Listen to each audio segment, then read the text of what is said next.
আসসালামু আলাইকুম। আপনাদের মাঝে আমি সিদ্দিক।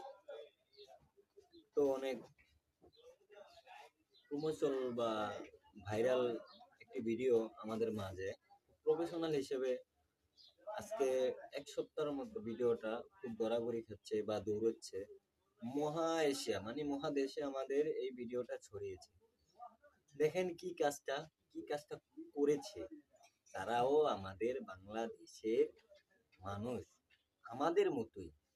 বাট সবার কাছে আমার একটা অনুরোধ, যে এরকম ভাবে যদি পরিবারের, ফ্যামিলির, আত্মীয় স্বজন বা নিজস্ব ভাই খালু মামা চাচা সবাই যদি এরকম ভাবে চলাফেরা করে, দেশটা কি থাকবে? আমাদের দেশটা কি আমাদের কাছে থাকবে? আইন কি এই দেশকে ধরে রাখতে সম্ভব? কখনো না। নিজের ঘরের চল চলন, চলাফেরা, স্বভাব আচরণ কিরকম সেটা যদি নিজেরাই ধরে না রাখতে পারে, তো সরকার কি করবে? বা আমাদের এই আইন প্রশাসন, ওনারা কি করবে? ওনাদের করার কিছু নেই। নিজের ঘরের ভিতরেই যদি এইসব ধরনের কাজ সংলাপ হয়, তো আমরা কি করব? তো বাট আমি অনেক দুঃখিত এই কারণে যে আসিয়া, যে ছোট মেয়েটি, এই নিকৃষ্ট এই নিকৃষ্ট কাজটি তার সাথে হয়েছে, সেটা বলার মতো না। সেটা বলতেও আমার বুক ফেটে যাচ্ছে। তো প্লিজ, আমি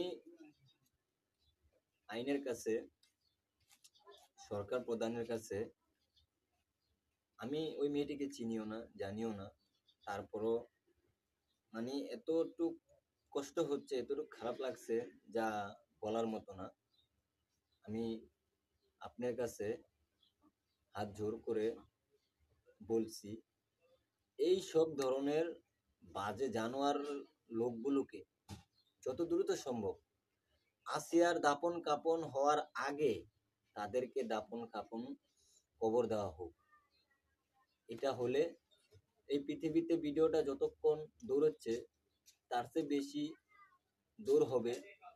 আর সেটা দেখে মানুষ অন্তত নিজের মনকে শান্তি দিতে পারবে। আমি আল্লাহর কাছেও চাই, আমি আল্লাহর কাছেও আমার নিজের মন থেকে বলতেছি, যাতে এই বিচারটা, আসিয়ার মৃত্যু হয়েছে, বাট একটু আগে হয়েছে, এই একটু আগে হয়েছে, তো আসিয়ার দাপন মানে আসিয়াকে কবর দেওয়ার আগে তাদেরকে যেন আল্লাহ তাআলা ওই জায়গায়